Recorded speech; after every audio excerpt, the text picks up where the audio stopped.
Alright, Assalamualaikum warahmatullahi wabarakatuh and salam sejahtera to all of you. So, kita actually masih lagi kelas, masih lagi di bawah this reaction, nucleophilic substitution reaction. Kalau kita recall balik in your last lesson, pada jam yang pertama untuk your tutorial tu, kita dah bincangkan kan, reaction yang berlaku pada haloalkane. Bagi kita recall balik, yang pertama apa kelas? Yang pertama adalah elimination reaction through dehydrohalogenation of haloalkane. Kan? Itu adalah the first reaction lah yang you dah diajar untuk chemical reaction yang berlaku pada haloalkane. And in fact, this reaction actually you all have learned this before masa you all belajar topik apa? Alkene kan? Masa you all belajar alkene tu kan, preparation of alkene. Okay, and then the second reaction inilah dia. Nucleophilic substitution reaction. Di mana dalam this reaction, apa yang berlaku kelas? Kita ada haloalkane, kan? Kita ada haloalkane, and this haloalkane bertindak balas dengan nucleophile, kan? Haloalkane bertindak balas dengan nucleophile, dan apa akan berlaku? Halogen, nampak tak guys? Akan digantikan dengan nucleophile. Di mana halogen tu akan keluar sebagai apa? Halogen tu akan keluar sebagai halide, ataupun yang kita sebut sebagai living group. So halogen tu akan jadi living group. Okay, kelas. Dan kalau kita cuba recall balik kita cuba recall balik untuk nucleophile yang you dah belajar ni. Ada berapa semua nucleophile?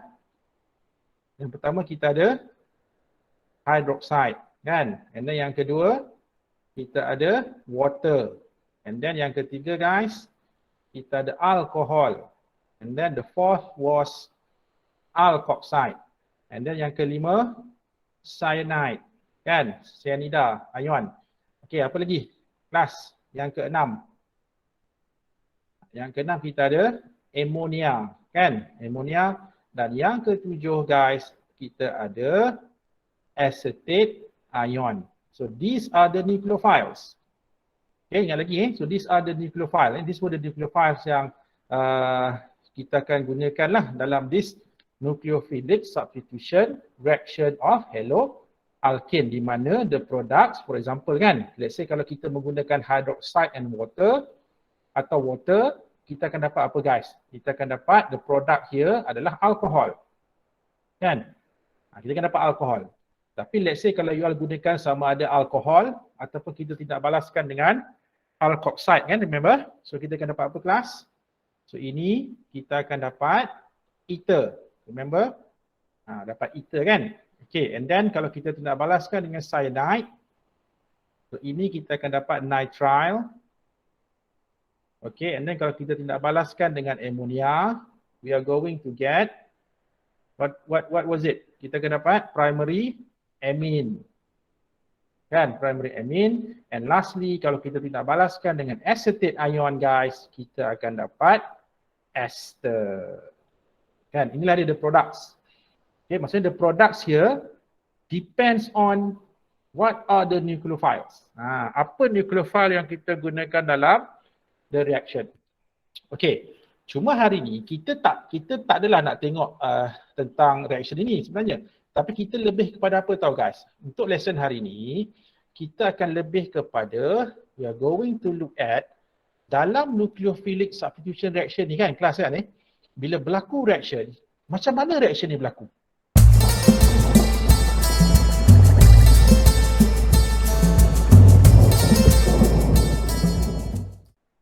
Itu yang kita nak tengok hari ni guys. Okay, for example okay, katakanlah kita ada this nucleophilic substitution reaction kan. Sekarang kita tahu betul dalam reaction ini halogen akan digantikan dengan nucleophile kan, di mana kita akan dapat products lah. Cuma persoalannya sekarang guys, bila ikatan antara karbon dengan halogen itu putus? Bila dia putus? Kita tak tahu bila dia putus kan. Maksudnya daripada chemical equation kita tak tahu bila dia putus. Okey, ataupun soalan yang lain kelas, kalau dia putus, maksudnya ikatan antara ni guys, CX bonds ni means ni ikatan antara alkyl dengan halogen ni. Betul lah kan? Maksudnya kita sekarang kita tahu untuk haloalkane ni nak membentuk produk ni, maksudnya dia kena putuskan ikatan antara karbon dengan halogen kan. persoalannya sekarang, bila dia putus? Okay, kalau dia putus, let's say dia putus. Kan, let's say the bond here is broken. Adakah pemutusan ikatan itu berlaku serentak dengan pembentukan ikatan baru? Okay, macam ni contohnya kan kita tahu. Sekarang ni kita tahu dalam distraction apa berlaku? X akan putus. Nucleophile akan ganti tempat dia kan? Okay, so sekarang ni persoalannya, adakah proses itu berlaku serentak ataupun haloalkane tu putus dulu, lepas tu baru nucleophile masuk? You guys boleh faham ni soalan ni Okay, dan saya tahu ramai dah mula kita tanya-tanya kan, apa benda ni kan? Macam ni lah contoh dia kelas, macam ni, nampak tak? Okay. Jangan panik dulu kan. You dengar dulu. Dengar dulu betul-betul kan apa yang saya cakap ni. Okay, dia macam ni. Katakanlah contohnya kita ada haloalkane. So haloalkane bertindak balas dengan nucleophile kan? So kita tahu sekarang ni ikatan antara halogen dengan karbon akan putus. Okay, dan dalam masa yang sama, nucleophile akan membuat ikatan yang baru kan dengan R ni. Jadi persoalannya sekarang, sebelum kita dapat this product, adakah dia akan berlaku macam ni kelas? Apa benda ni? NURX ni guys. Inilah dikatakan transition state. Nampak tak guys? You guys nampak tak apa maksud dotted line ni? Kan you nampak ada dua dotted line sikit kan? Okay, the first dotted line ni, sebelah kiri ni, dotted line ni. So ini menunjukkan apa? Ini menunjukkan ikatan antara nucleophile dan karbon mula terbentuk. Dan dalam masa yang sama, halogen dan juga karbon ini mula putus. Itu yang saya cakap tadi ni, soalan yang atas ni kelas. Adakah dalam reaction ini, okay, bond breaking dengan bond making occur simultaneously? Berlaku serentak. Kan? Berlaku serentak. Okay, itu persoalan dia sekarang. Itu persoalan dia. Okay, yang macam baby ni lah kan. Apa benda ni kan. Okay, itu persoalan pertama kelas. The second question, sekiranya kalau pemutusan ikatan tidak berlaku serentak, adakah ikatan antara karbon dengan halogen itu yang akan putus dulu? Guys, ni contohnya macam ni kan. For example, kita ada haloalkane. So apa berlaku dalam this reaction? Okay, this haloalkane, dia akan putuskan halogen dulu. Dapat apa ni kelas? Dia akan dapat carbocation. Selepas dah dapat carbocation, barulah carbocation bertindak balas dengan nucleophile. Okay, jadi you nampak tak apa berlaku dekat sini kelas? Nucleophilic substitution reaction ini, dia boleh berlaku dalam dua cara. Kelas, dalam dua cara. Dia macam ni lah kan, dia macam ni. Katakanlah you all nak pergi mana katakanlah you all daripada sekarang you all dekat mana, mungkin some of you ada dekat bilik, some of you ada dekat rumah, some of you ada dekat college kan. Katakanlah you all nak pergi ke satu destinasi lah, satu tempat.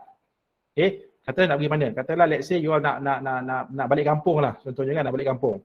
Okay, so bila kita nak balik kampung daripada rumah kita kan, of course akan ada banyak jalan, banyak laluan yang boleh kita ikut. Betul tak? Mungkin ada yang ikut jalan biasa. Ataupun ada yang ikut jalan yang lebih cepat, which is kita gunakan highway. Lebih cepat. Tapi guys, at the end of the day, apa berlaku? Still, kita akan sampai ke tempat yang sama. Betul tak? So, sama juga kes macam ni. Sekarang ni, you guys jangan keliru kan. Ini adalah merujuk kepada reaction yang sama. Cuma sekarang ni untuk nucleophilic substitution reaction ni kelas, dia boleh berlaku dalam dua cara. There are two ways. Ada dua cara for this nucleophilic substitution reaction untuk berlaku. Okay, dan itulah kelas apa yang kita nak tengok hari ni. Jadi saya harap lepas ni dah tak ada lagi yang akan ni lah kan, semua blur macam ni kan. I hope after this semua dah clear. Okay, jadi right now kelas, dia macam ni lah macam ni Untuk nucleophilic substitution reaction ni, dia boleh berlaku dalam dua cara. Dan apakah dua cara tersebut kelas? So itulah dia, you all akan belajar. Kita ada SN1 reaction. Kita ada SN2 reaction. Okay, so what is SN1? SN1 means substitution. S ni untuk substitution. So N is subscript N ni guys, ini merujuk kepada nucleophilic. And 1 here, ini merujuk kepada unimolecular. Nanti saya akan explain ni apa maksud unimolecular. Okay, untuk SN2 pula, samalah S ni untuk substitution. So N ni merujuk kepada nucleophilic dan 2 ni guys merujuk kepada bimolecular. So maksudnya sekarang ni, dalam nucleophilic substitution reaction ni kelas, so dia boleh berlaku dalam dua cara lah. Sama ada dia akan ikut SN1 ataupun reaction itu akan proceed ataupun berlaku mengikut SN2. Cuma nanti saya akan ajar pada you all macam mana kita nak tahu suatu haloalkane tu bila berlaku nucleophilic substitution, adakah dia akan ikut laluan SN1 ataupun dia akan ikut laluan SN2. Nanti saya akan ajar pada you all macam mana kita nak decide kan masa haloalkane tu akan proceed in which reaction mechanism. Okay kelas So untuk lesson pagi ni, pukul 11 ni sekarang ni, saya akan start dulu dengan the first reaction mechanism. Kita tengok dulu guys untuk SN1 reaction. Ini kita tengok untuk SN1 reaction. And kalau sempat kita masuk SN2. Kalau tak sempat kita masuk dalam next lesson nantilah kita akan masuk untuk SN2 pula. Okay, so SN1 reaction ni kelas, di sini ada satu lagi mechanism di mana ini actually daripada koleksi ataupun series of mechanism yang dah belajar. So this is your mechanism number 9. Nampak tak kelas? Sedar tak sedar dah masuk 9, lepas ni 10. Dah mechanism you all dah belajar tau yang you all akan belajar. Okay, so inilah mechanism yang ke-9 di mana kita akan tengok mechanism for SN1 reaction. Okay, so semua dah bersedia Okay, kita tengok dulu. Firstly kita tengok dulu apa itu SN1 reaction. Dia macam ni tau kelas. Ingat, kelas.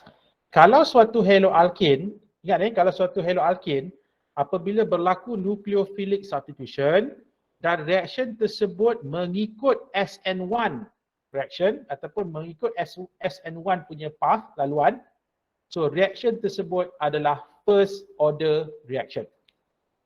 Jadi ingat kalau itu pakai SN1 ni guys, maksud lain bagi 1 ni, maksud 1 actually adalah first order. It is a first order reaction ataupun first order kinetics. Okay, for example, nanti contohnya macam mana kalau kita tengok kan dalam reaction tu kan kita ada apa? Kita ada haloalkane dan kita ada nucleophile kan. Haloalkane dan nucleophile itu ada reactants. Dalam kes ini SN1 reaction, okay, apa yang berlaku adalah reaction order tu ataupun kita katakan rate of reaction hanya bergantung kepada kepekatan haloalkane sahaja. Maksudnya the rate of reaction hanya bergantung kepada kepekatan haloalkane sahaja yang kita gunakan. For example, kalau kita double the concentration of haloalkane, rate akan double. Kita triple kan, rate akan triple. Tetapi kalau kita ubah kepekatan nucleophile, dia tak ada kesan guys. Dia tak ada kesan pada this SN1 reaction. Maksudnya SN1 reaction ini, how fast or how slow dia punya reaction hanya bergantung kepada kepekatan haloalkane sahaja. Why? Because this reaction is a first order reaction. Sebab tu dapat nama unimolecular class. Kan, unimolecular means kepekatan ni, kepekatan haloalkane sahaja guys yang mempengaruhi rate. Nampak tak? So that's why bila kalau kita tuliskan rate law, you guys ingat lagi kan rate law kan? Jangan kata dah lupa chapter 8 ni. Okay, kalau kita tuliskan rate law for the reaction, untuk SN1 reaction, rate equals to K darabkan dengan concentration of haloalkane to the power of 1. Why? Because every SN1 reaction is a first order reaction. Okay, kelas So dia punya rate tu tak bergantung kepada kepekatan nucleophile. Dia hanya bergantung kepada ini saja, dapat tak kelas? Jadi in this case untuk SN1 reaction, the identity and the concentration of nucleophile have no effect on the reaction rate. Tak ada kesan. Contohnya macam saya beritahu tadi lah, let's say kalau kita ubah kepekatan nucleophile, rate sama. Tapi kalau kita ubah kepekatan haloalkane, rate akan berubah. Sebab apa? Sebab SN1 reaction, dia tidak dipengaruhi oleh concentration ataupun jenis nucleophile yang kita gunakan dalam this reaction guys. Okay, so ini SN1 reaction. Sedikitlah tentang SN1 reaction. Okay, dan kalau kita relatekan dengan mechanism, SN1 reaction guys, it is a two-step mechanism. Maksudnya bila dalam mechanism of this SN1 reaction ini, dia akan melibatkan two main steps. Ada dua step utama guys. Ini kadang-kadang student confused ni. Saya pernah jumpa ada student confused, dia kata SN1 one step. No, SN1 dua step. SN2 nanti yang one step. Guys, ingat SN1, one ini apa?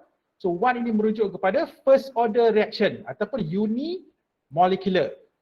Maksudnya unimolecular means rate of reaction itu hanya bergantung kepada kepekatan haloalkane saja. Dia tak depends on kepekatan nucleophile. Itu masuk SN1. Tapi SN1 ini adalah dua step. It is a two-step mechanism. Okay. Now let's look at the mechanism. Guys, untuk this SN1 reaction. Okay, sebelum tu, saya nak tunjukkan pada satu contoh dulu yang dikatakan SN1 reaction ni kan. Okay, katakanlah kelas kita ada this reaction. Okay, apa ni kelas? Siapa tahu apa nama compound ni? Anyone nak cuba menamakan this compound? Ini kalau kita expand kan, dia macam ni lah kelas. Ni, apa ni? 2-chloro, 2-methyl propane. Jadi kita ada 2-chloro, 2-methyl propane kelas. Okay, so ini 2-chloro, 2-methyl propane. So apa kita buat dalam this reaction? Kita tindak balaskan dengan hydroxide. Nampak tak kelas apa yang berlaku? Chlorine, okay, is replaced by hydroxyl, OH. So ini menunjukkan this reaction berlakunya apa kelas? It is a nucleophilic substitution reaction. Okay, dan kalau yang nak tahu, this reaction actually bila berlaku nucleophilic substitution, so dia akan berlaku mengikut SN1 mechanism. Okay, tak apa, saya tahu mungkinlah ada some of you akan masih lagi kita tanya-tanya, macam mana kita nak tahu dia SN1 ke SN2? Ada cara dia. Nanti saya akan terangkan. Buat untuk lesson ni, you all kenal dulu SN1 tu apa. Nanti dalam lesson yang berikutnya nanti, saya akan ajar macam mana kita nak decide. Kan, sama ada satu haloalkane tu, dia akan buat SN1 atau SN2. Itu kemudian. So hari ni kenalkan dulu SN1, SN1 reaction. Okay, kelas. Jadi right now, kita anggap reaction ini adalah SN1. Okay, SN1. Jadi bila SN1, kita dah bincang tadi kan, kalau kita tuliskan rate law of this reaction, kita akan dapat ini. This is the rate law for this reaction. Sebab apa? Sebab this is a first order reaction di mana rate of reaction hanya bergantung kepada kepekatan haloalkane sahaja. Means that hydroxide ni guys, okay, tak ada kesan. Contohnya katakanlah kalau you gunakan, let's say hydroxide actually datang daripada sodium hydroxide lah biasanya. Katakanlah kita guna 0.1 molar ke, 0.2 molar ke, 1 molar ke, 3 molar ke kelas, dia tak ada kesan kepada rate. Tetapi kalau kita ubah kepekatan haloalkane ini, rate akan berubah. Itu dikatakan SN1 reaction because it is a first order. Contoh dia, ni saya ada satu data saya nak share dengan you all ni. Okay, kelas Sekejap, saya nak tunjukkan pada you all. Okay, nampak tak? Nampak tak kelas? Ini set yang pertama. Ini set 1 lah. Okay, dapat tak? Set 1 kepekatan haloalkane 0.001. Okay, hydroxide 0.2. Katalah relative rate dia is 1. Tapi nampak tak guys apa berlaku? Kalau kita ubah kepekatan haloalkane, kita kekalkan kepekatan hydroxide, apa jadi kelas? Tengok apa jadi pada rate. Rate dah jadi double. Kan? Rate dah jadi double. Why? Because kita double the concentration. Kan? Double the concentration of haloalkane, rate jadi double. Tapi kelas cuba kita tengok set yang ketiga. Set yang ketiga, kita kekalkan kepekatan haloalkane, kita ubah kepekatan base, kita ubah kepekatan hydroxide ataupun nucleophile. Kita doublekan kepekatan hydroxide, nampak apa berlaku pada rate? Tak berubah kan? Tak berubah. Ini menunjukkan apa? Ini menunjukkan bahawa reaction ini adalah SN1 reaction. Guys, SN1 reaction, kepekatan nucleophile has no effect on the reaction rate. Hanya kepekatan haloalkane sahaja. You ubah kepekatan haloalkane, rate of the reaction juga akan berubah. So that is guys the characteristic of SN1 reaction. Okay, itu sedikitlah tentang SN1 reaction. Okay, now let's look at the mechanism.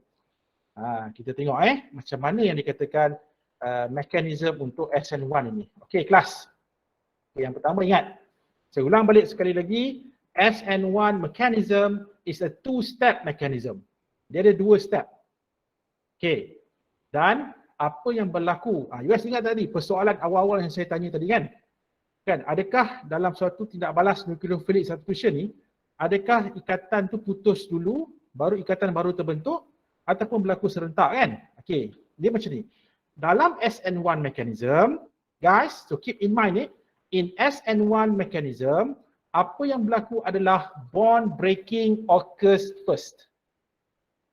Bond breaking berlaku dulu. Okey, bond breaking ni merujuk kepada apa kelas? Merujuk kepada ikatan antara karbon dengan halogen. Ini akan putus dulu.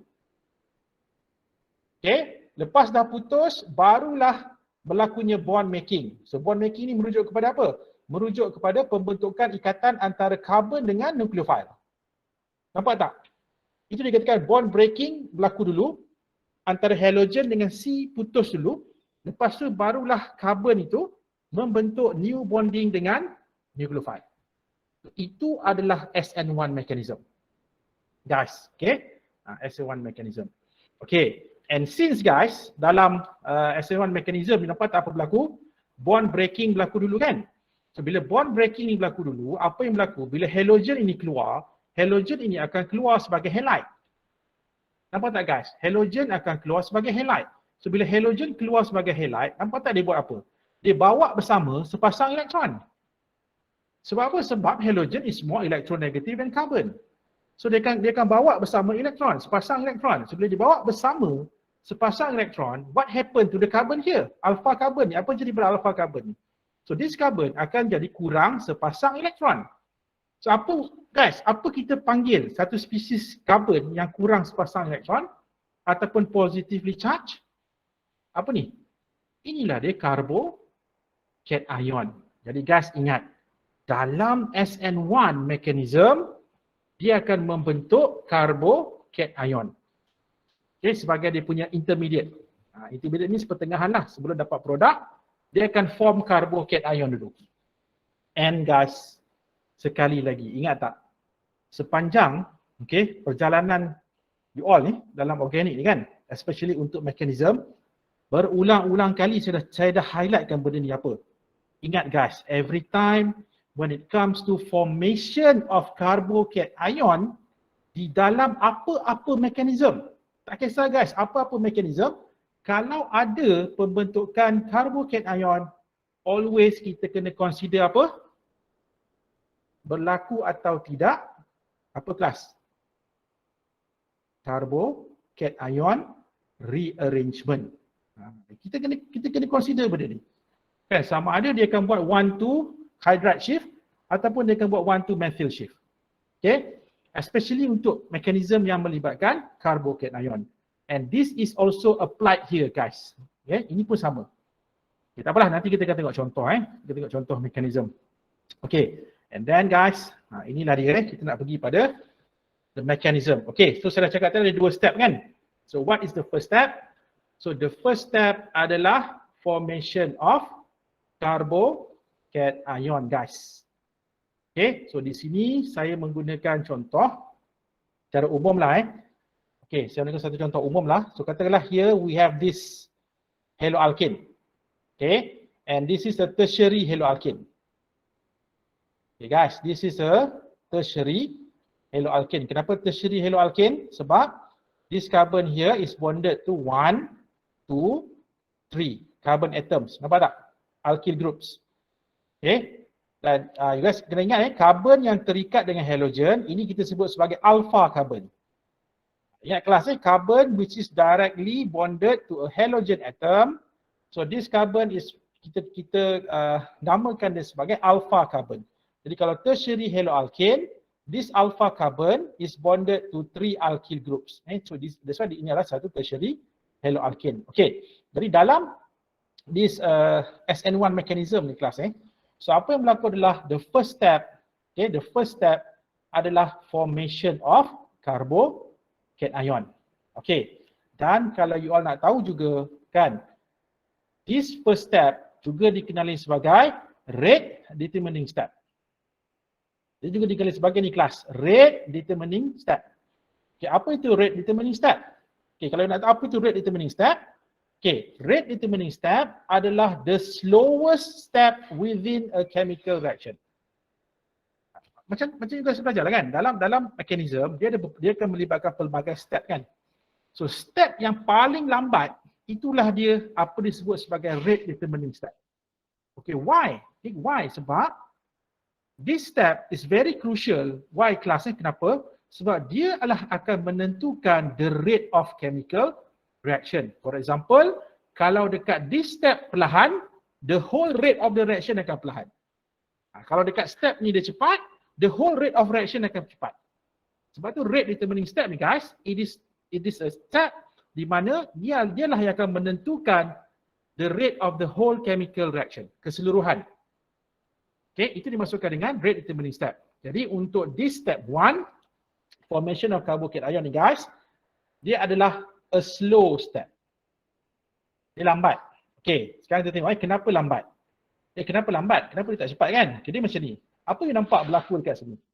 Okay, sekarang kita tahu kan, dalam haloalkane, so this alpha carbon adalah partially positive. Kan? And then this halogen is partially negative. Why?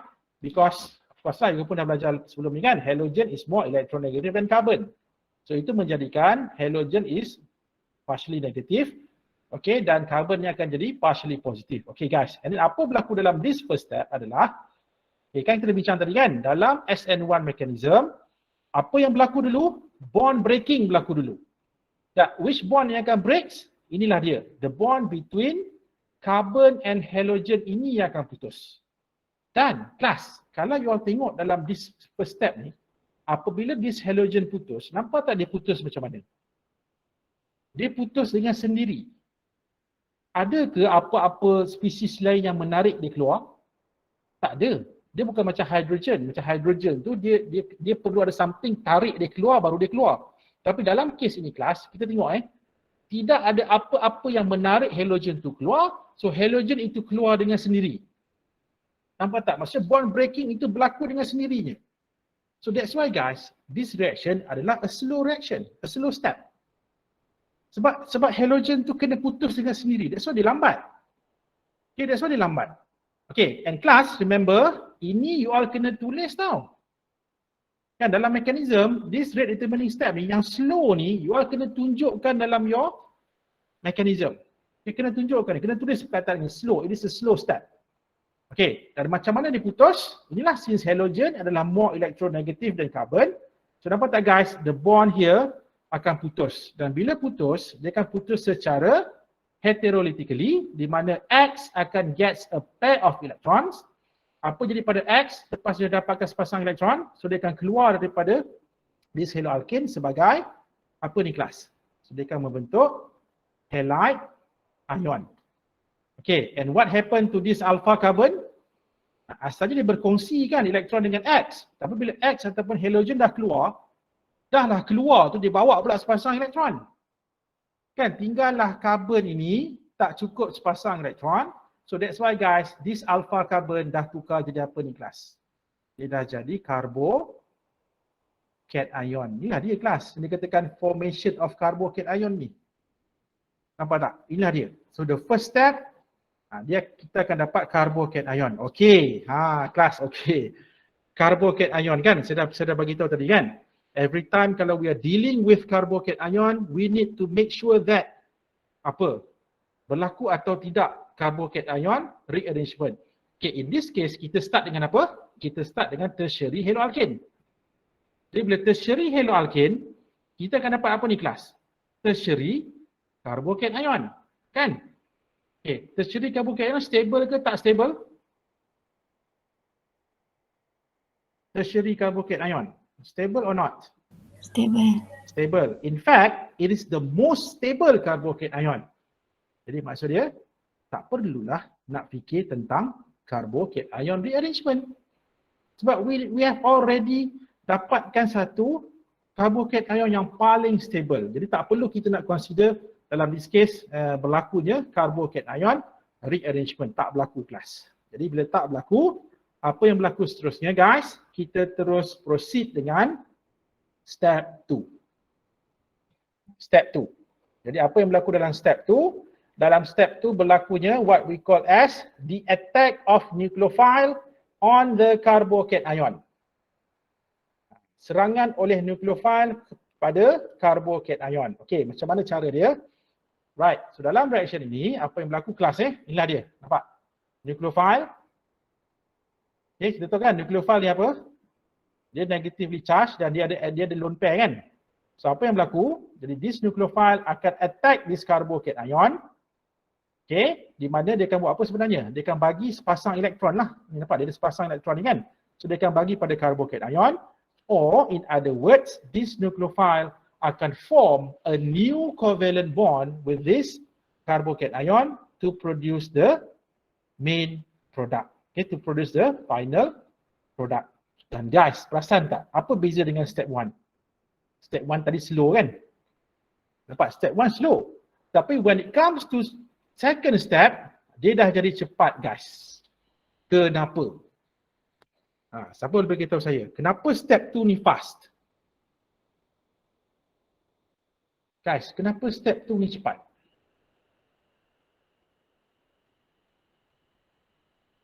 Come on, anyone? Cubalah, tak apa, salah tak apa. Kan? Saya just nak tahu feedback je. Kenapa you rasa the second step adalah a fast step? Guys, keyword dia dekat sini guys. Ni. Kita dapat apa kat sini? Tadi kita dapat tertiary carbocation kan?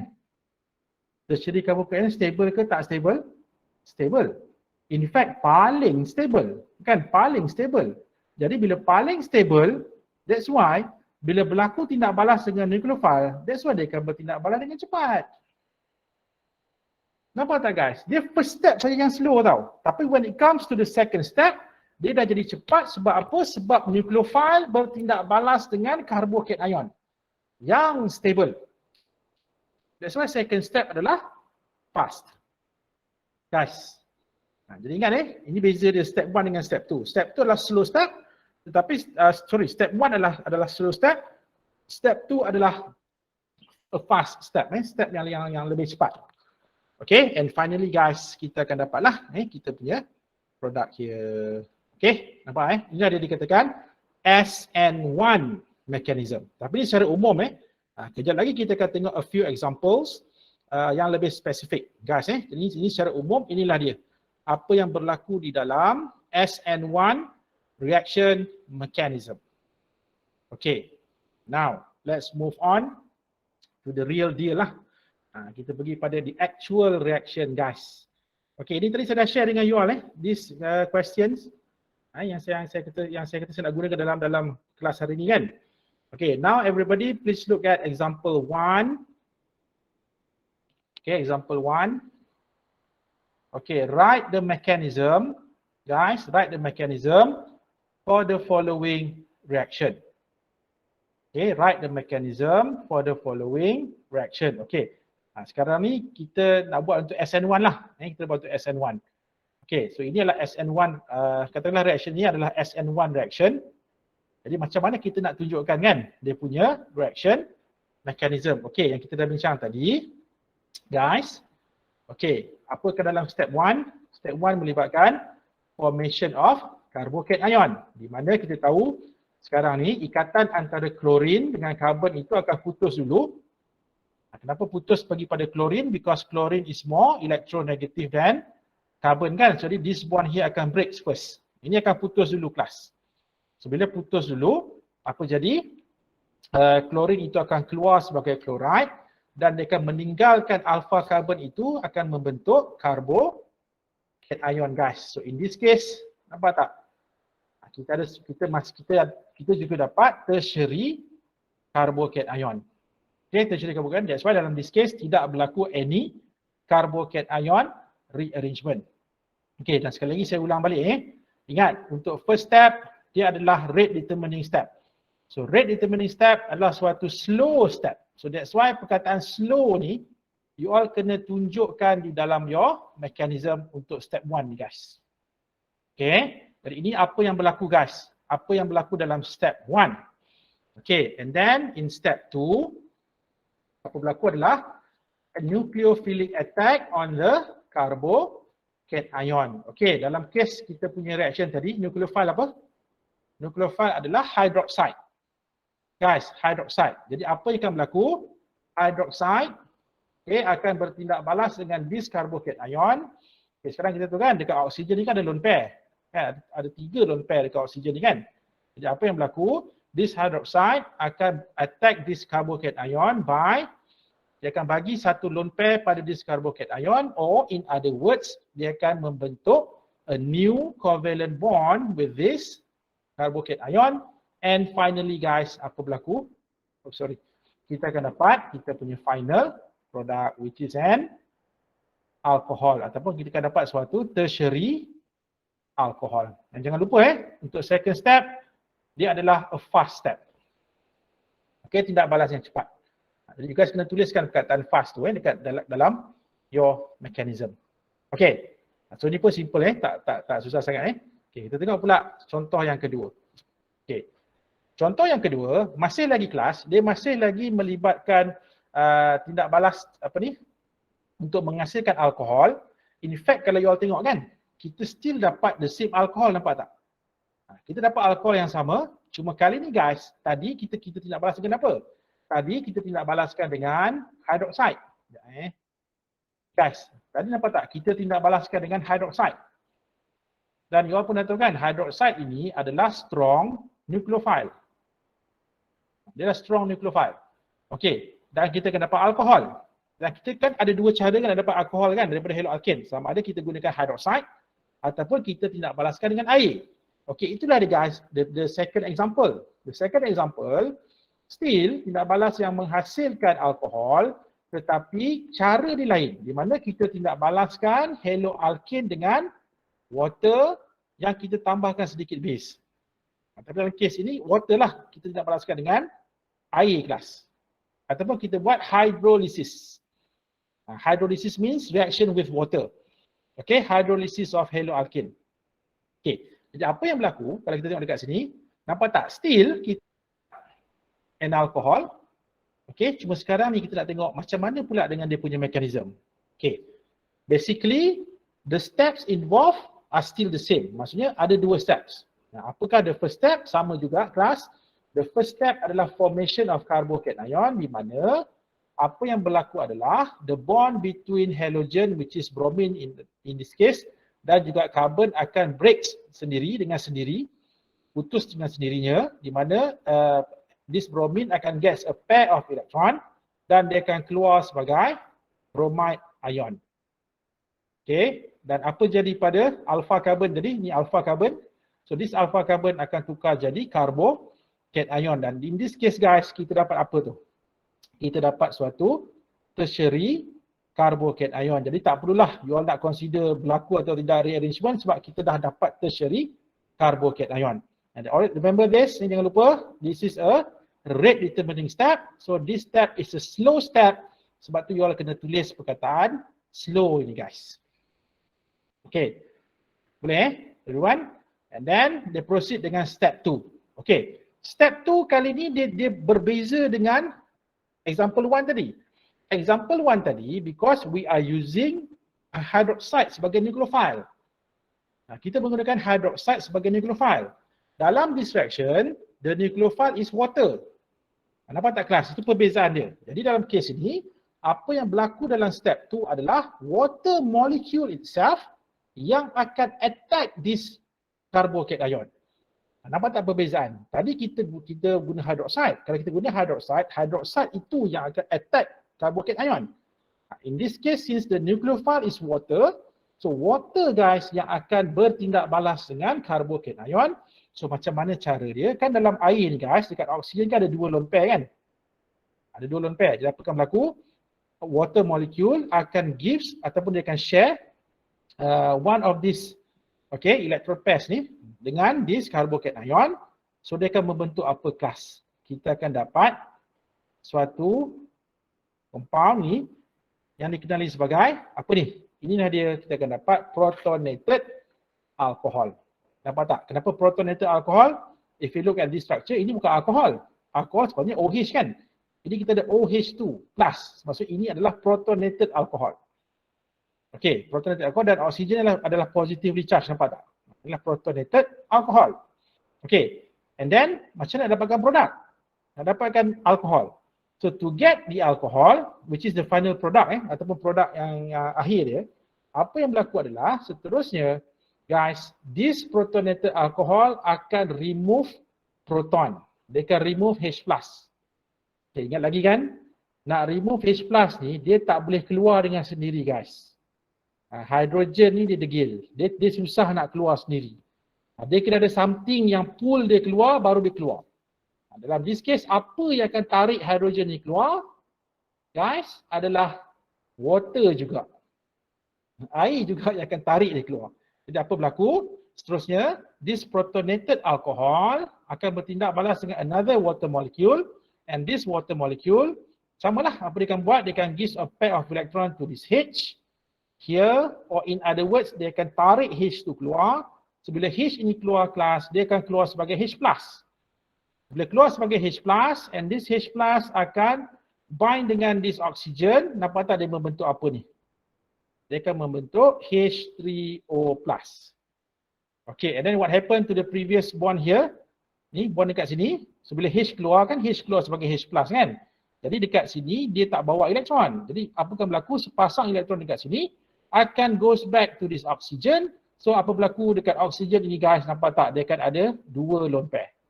And finally, apa yang nampak kat sini? Terbentuklah apa ni? Kita punya final product, which is a tertiary alcohol. Okay guys, jadi inilah dia. Ni apa yang berlaku dalam this reaction. Okay. Alright. Okay ke? Ini baru SN1 kita tak bagi SN2 lagi ni. Masih lagi SN1. Okay. Kita tengok pula guys. Okay. Yang seterusnya Right, seterusnya saya nak ajar pada you all pula. Okay. Yang tadilah saya dah bagi tahu kan. Macam mana kita nak tahu kan? Haloalkane ni, which class of haloalkane suka buat SN1 reaction? Okay, kan kita ada pelbagai kelas haloalkane kan? Kita ada primary haloalkane, secondary haloalkane, tertiary haloalkane kan? So between these 3 different classes ni, which class of haloalkane, bila berlakunya nucleophilic substitution, yang mana yang akan prefer untuk memilih laluan SN1. Jadi sekarang saya nak ajar pada you all. Okay, dia macam ni kelas. Untuk reactivity towards SN1 reaction ini, okay, ataupun order of reactivity towards SN1 reaction, guys, remember this. Dalam SN1 reaction, nampak tak step 1 dia hasilkan apa? Step 1 dia menghasilkan carbocation kan? Dan kita tahu carbocation yang paling stable adalah tertiary carbocation. Kan? Sebab tu guys, untuk SN1 reaction ini, dia sangat digemari oleh apa? Dia sangat digemari oleh tertiary haloalkane. Guys, nampak tak susunan ini? You nampak tak susunan dekat skrin ni, the arrangement here. See, tertiary haloalkane, dia yang paling kita katakan reactive towards SN1 reaction. Nampak order of reactivity. Ataupun kita katakan increasing rate of SN1 reaction. So meaning that tertiary haloalkane, okay, dia yang paling reactive towards SN1 ataupun tertiary haloalkane ni kelas, dialah yang paling suka buat SN1 reaction. Sebab apa? Sebab bila tertiary haloalkane dia melalui this SN1 reaction, apa berlaku? Dia akan form tertiary carbocation. Apakah itu tertiary carbocation? The most stable carbocation. Sebab tu untuk tertiary haloalkane, okay, kalau diberi pilihan SN1 atau SN2, dia akan prefer buat SN1. Dia tak akan buat SN2. Nampak tak guys? Sebab apa? Sebab dia akan hasilkan the most stable carbocation. Tapi when it comes to primary haloalkane ataupun haloalkane yang langsung tak ada alkil. Yang kita sebut sebagai methyl halide. Guys, methyl halide ni nampak, dia tak ada alkil langsung. Untuk these two, ini paling tak suka buat SN1. Sebab apa? Sebab bila dia buat SN1, dia akan dapat apa? Dia akan membentuk carbocation yang tak stable. Kan? Dia akan form the least stable carbocation. So that's why biasanya methyl halide, primary alkyl halide ataupun primary haloalkane do not favor SN1 reaction. Instead, apa? SN2. Dia ada SN2. Maksudnya dia akan buat SN2 lah. Tapi kalau tertiary, SN1 dia suka. SN2 dia tak suka kelas. Dia tak akan buat SN2. Dia akan buat SN2. Dia akan pilih SN1. Okay? Ingat ni, senang je. Ingat SN1, ingat stability of carbocation class. Okay? Everyone? Boleh Right. Okay. So sekarang kita tengok nak test you all betul-betul faham ke tidak. Okay guys, cuba kita buat this example sikit sebelum saya stop ni. Okay, rank the following carbocations in order of increasing stability. Okay, yang pertama ni kelas. Ini carbocation kelas apa?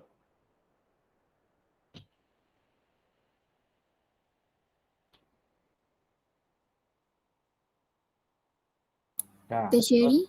Kalau tak nampak kena expand Tertiary ke? Sure, tertiary. Okay, betul. So ini adalah tertiary carbocation. Yang kedua ni? Secondary. Okay, good. Secondary. And yang the last one tu, yang dah nampak kan? Itu adalah primary.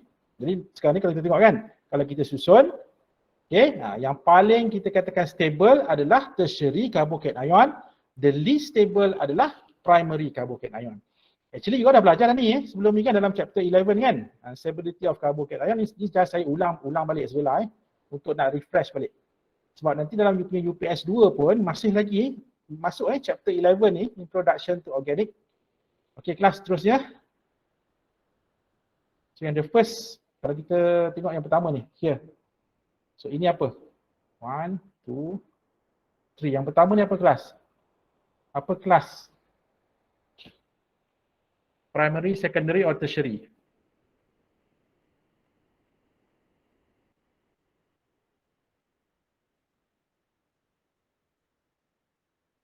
Come on, ni, this one. Yang pertama ni. So this is a primary, secondary or tertiary carbocation. Saya dah ajar kan cara paling mudah tengok. Tengok apa? Ingat lagi tak? Saya dah ajar cara paling mudah nak kenal carbocation kita tengok apa? You guys tengok hidrogen yang terikat dekat carbocation. Kalau carbocation itu ada 2 hidrogen, maksudnya itu adalah primary. Nampak tak? Dalam kes yang kedua ni, nampak tak ni carbocation? Okay. Ada hidrogen tak? Tak ada kan? Sini dia terikat dengan karbon, sini terikat dengan karbon, ni pun karbon. Ada 3 kan yang berbeza, 3 karbon kan? Dekat pada carbocation, meaning that itu adalah tertiary carbocation. Okay, next. Yang ketiga ni, see, this carbocation. Nampak? Sini dia bonded dengan karbon, here dia bonded dengan karbon. Dan jangan lupa dia ada apa lagi ni? Dia ada 1 H kat sini kan? Dan bila 1 hidrogen, so itu adalah secondary carbocation. So kalau kita susun guys, inilah order dia. Maksudnya tertiary carbocation, the most stable, the least stable adalah primary carbocation. Okay. And then sikit lagi, identify which compound in each of the following pairs that reacts at the faster rate in an SN1 reaction. Okay, soalan pertama, antara 2-bromopropane dengan 1-bromo-2-methylpropane. Yang mana paling suka buat SN1? Kelas. Yang mana yang akan buat SN1 reaction? Ataupun kalau dia buat SN1 reaction, dia paling cepat. Dia yang paling cepat. Okay. Tips dia, kan, kalau you all tak sure, tak nampak, draw the structures. Guys, cuba lukis structure. So kalau kita lukis structure, nampak tak? Ini apa? Ini 2-bromo-propane. Kan? And then kalau 1-bromo-2-methylpropane, kan? Inilah dia. Kan? 1-bromo-2-methylpropane. Dan kita tahu, 2-bromopropane adalah apa? Secondary alkyl halide. Kan? 1-bromo 2-methylpropane adalah primary alkyl halide ataupun primary haloalkane. Kan kita dah bincang tadi kelas, antara primary haloalkane dengan secondary haloalkane, mana yang paling prefer buat SN1 reaction? Secondary. Jadi dalam kes ni guys, secondary alkyl halide akan buat mempunyai faster SN1 reaction. Sebab apa? Sebab bila berlaku reaction, dia akan produce apa? Dia akan produce secondary carbocation ion. Dan dalam kes primary alkyl halide, so dia akan produce primary carbocation ion which is less stable than secondary. Sebab tu bila berlaku SN1, secondary itu lagi cepat. Okay, seterusnya. Ini pula kelas. Antara iodocyclopentane, ni kalau you draw the structure, inilah dia, iodocyclopentane dengan 1-iodo-1-methylcyclopentane. Okay, kalau iodocyclopentane, kita tahu dia adalah secondary kan? Secondary alkyl halide. Tetapi kalau 1-iodo-1-methylcyclopentane, so this is the structure. Okay, so ini pula kelas apa ni kelas? Apakah kelas haloalkane ni? Primary, secondary, tertiary? Tertiary, yes. It is a tertiary alkyl halide. So therefore, this compound yang akan buat faster SN1 reaction. Nampak Ingat SN1, ingat carbocation ion. Ingat carbocation ion, ingat higher classes. Higher classes of carbocation ion, higher classes of haloalkane. So itu yang akan buat faster SN1 reaction. Okay, ni samalah lebih kurang lah Okay, so ini tertiary. Okay, 2-bromo 2-methylpropane, tertiary haloalkane.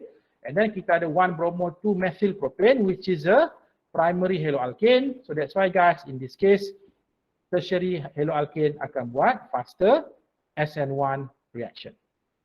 Okay, right. And then seterusnya antara chlorobenzene dengan chlorocyclohexane. Cuba kita lukis guys. Ini chlorobenzene. Kan? Ini okay. Sorry. Bromo pula, bukan bromo ni, chloro. Okay, chlorobenzene dengan chlorocyclohexane. Okay, ingat kelas, chlorobenzene dia bukan aliphatic, dia adalah aromatic haloalkane. Dia adalah apa? Dia adalah aryl halide. It is an aryl halide. Okay, ataupun dia adalah aromatic compound. Dia bukan haloalkane yang biasa tak, dia adalah aromatic compound. Chlorocyclohexane, yes, chlorocyclohexane is an alkyl halide ataupun dia adalah satu haloalkane dan dia adalah secondary haloalkane. Jadi kita dah bincang tadi, SN1, SN2 berlaku dekat mana? Berlaku pada haloalkane. Chlorobenzene bukan haloalkane guys. Chlorobenzene adalah aromatic compound. Dia adalah aryl halide. So that's why in this case yang akan mempunyai faster SN1 reaction, jawapan dia chlorocyclohexane lah. Sebab apa? Bukan chlorobenzene. Sebab chlorobenzene tak berlaku SN1 dan dia tak berlaku SN2 because it is an aromatic compound. Ingat SN1, SN2 hanya berlaku pada aliphatic haloalkane sahaja guys. Dia tak berlaku pada aromatic haloalkane. Okey, sekarang sila buka soalan tutorial. Okey, tutorial 14.2 muka surat SK2 Okey, sila tengok soalan nombor 3 kelas. 3B. Saya nak buat 3B dulu. Okay, let's look at question 3B. Dan kalau you baca soalan kat situ kan, apa soalan dia? Inilah dia soalan dia kelas.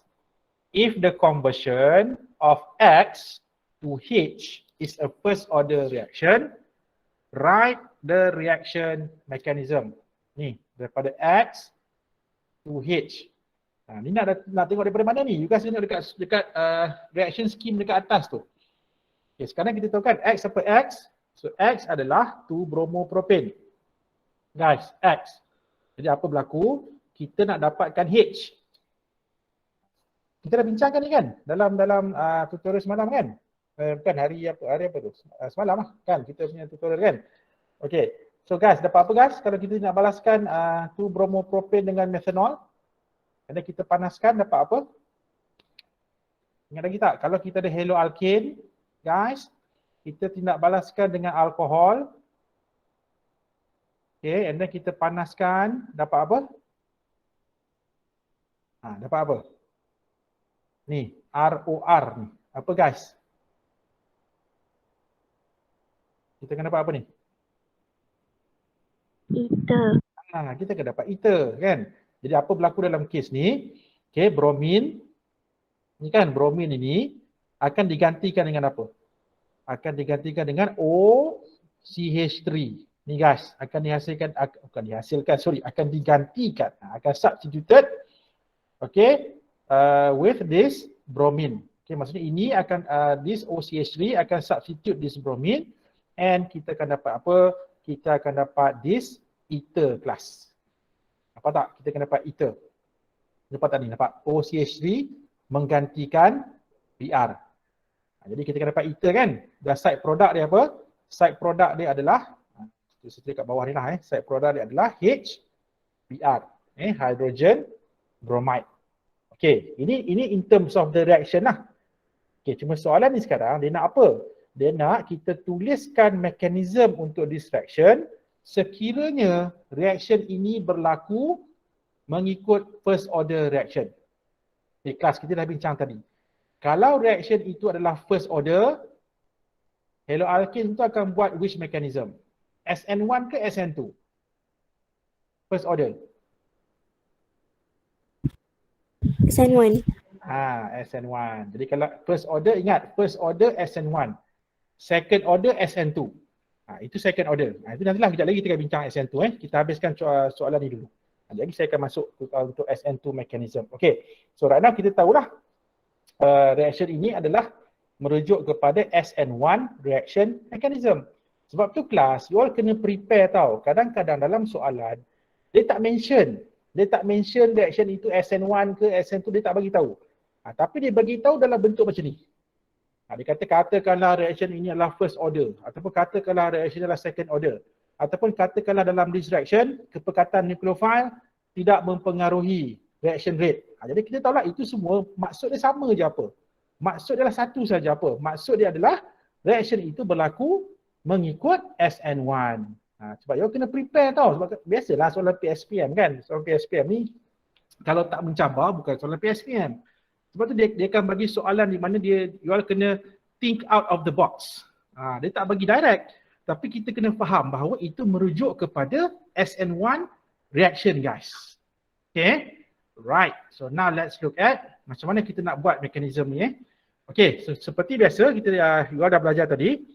This reaction dia melibatkan berapa steps involved? 2 steps kan? Ada 2 step di mana step 1 dia apa kelas?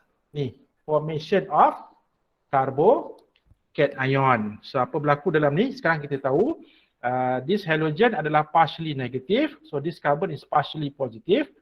So apa berlaku? This bond here akan putus secara heterolytic kan? Di mana dia akan putus dengan sendiri. So bromine akan get a pair of electron. Okay. Dan kita tahu nak putus sendiri ni merupakan satu proses yang lambat. Slow kan? In fact, this step 1 adalah apa? Rate determining step. Kan? So that's why first step ni adalah slow. Dan apa kita akan dapat kelas? So kita akan dapat suatu secondary carbocation. Okay. Nampak tak? Kita dapat carbocation kan? Okay, kelas dalam kes ni berlaku tak carbocation rearrangement? Boleh tak berlaku carbocation rearrangement? Boleh tak daripada secondary ni dia tukar jadi tertiary carbocation? Is it possible? Is it possible guys? Boleh ke? Kalau dia pindahkan kat sini, jadi apa ni? Primary kan? Ataupun dia pindah kat sini jadi primary. Maksudnya untuk this carbocation, it is not possible. It is not possible for this secondary carbocation untuk berlakunya carbocation rearrangement. Okay, tak boleh, takkan berlaku guys. Bila takkan berlaku, so apa yang berlaku seterusnya adalah dia akan terus proceed dengan second step. Dia terus proceed dengan second step Okay, and then apa jadi pada bromin? Bromin yang keluar ni, dia akan tukar jadi bromide ion lah. Ini kita akan dapat bromide ion guys. Jadi inilah dia first step. Okay, first step Okay, and then second step.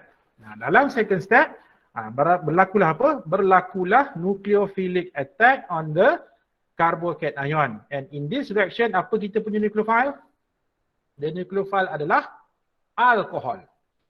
Methanol guys. Methanol itulah adalah nucleophile dalam this reaction. Sebab itu kelas, dalam nucleophilic substitution ni adalah sangat penting, adalah sangat it is very important untuk kita kenal apa nucleophile yang involved dalam this reaction.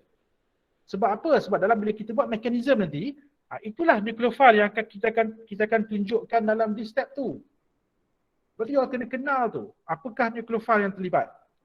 Okay, so dalam kes ini, so this is the nucleophile guys. Kan, alkohol, ni kan alkohol kan. Jadi alkohol kan satu contoh nucleophile kan. Jadi inilah dia nucleophile yang terlibat. Jadi apa yang berlaku dalam step 2 ini guys, this alcohol akan bertindak balas dengan this secondary carbocation. So apa yang berlaku? Okey, dekat alkohol kan ada oksigen. Kan? Ada oksigen dan dekat oksigen ni kan ada 2 lone pair, nampak tak? Ada 2 lone pair kan? Jadi apa berlaku? Salah satu daripada 2 lone pair ni akan diberikan kepada this carbocation. Dia akan bagi macam ni kelas. Nampak? Dia akan bagi, bukan bagilah, dia akan kongsi sebenarnya. Dia bukan bagi, dia share. Jadi dia akan share a pair of electrons with this carbocation. So apa berlaku kelas bila dia kongsi? So bila kongsi maksudnya berlakunya pembentukan covalent bond. Kan dia akan membentuk a new covalent bond. Jadi maksud antara oksigen dengan karbon tu kelas.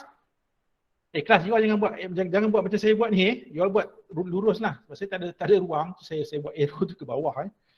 You all kena okay, samalah. Sama-sama. Jangan buat macam ni. Sebab saya tak ada space ni. So saya buat arrow terbengkok pula. Okay. Jadi kita tahu second step ni kelas. It is the fast step. Sebab apa fast step? Sebab dia lah reaction yang melibatkan carbocation. Sebab tu dia cepat. Tadi lambat sebab nak hasilkan carbocation tu lambat. Tapi nak dah dapat carbocation dia akan jadi cepat. Okay, so apa berlaku kelas? You tengok dia akan membentuk this. Okay, compound here, nampak? Kita akan dapat satu ni lah, satu structure kat sini. Okay, nampak tak kelas ni? Asalnya, kan, carbon ni tadi, ni asalnya carbocation kan? Tapi apa berlaku nampak? Dia dah buat new covalent bond dengan this oksigen yang datang daripada alkohol tadi.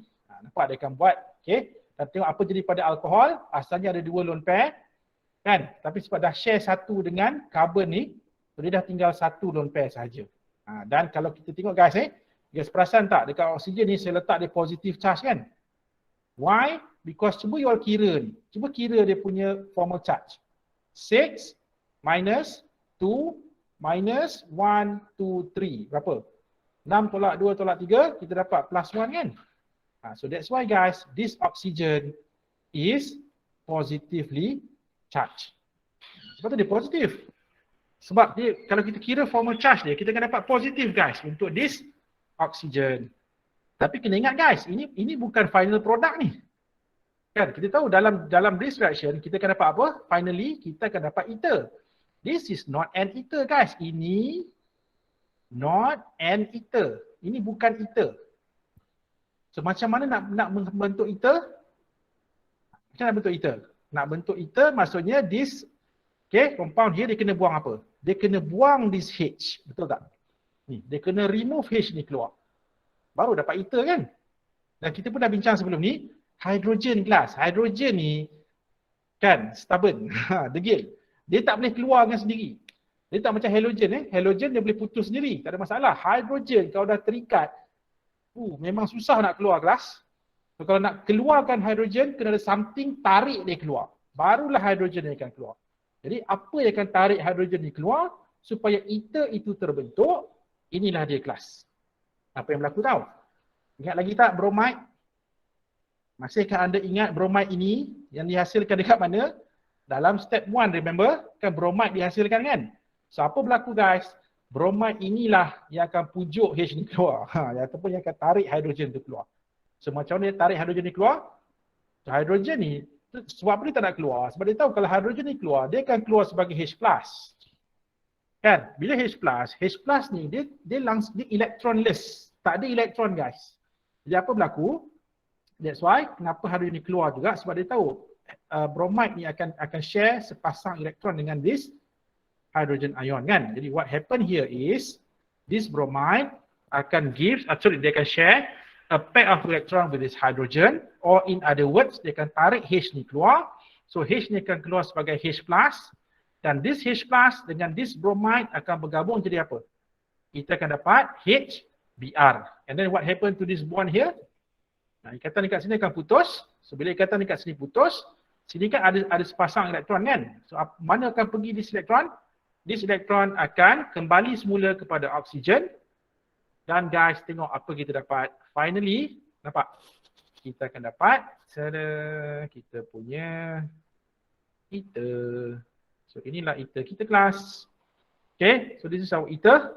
And what happened to H and Br tadi? So H dengan Br akan form HBr. Okay, kelas So itulah dia yang dikatakan SN2 reaction mechanism untuk this reaction. Reaction antara apa? Reaction antara 2-bromopropane dengan methanol untuk kita dapatkan suatu ether dan hydrogen bromide. So this is the reaction mechanism guys.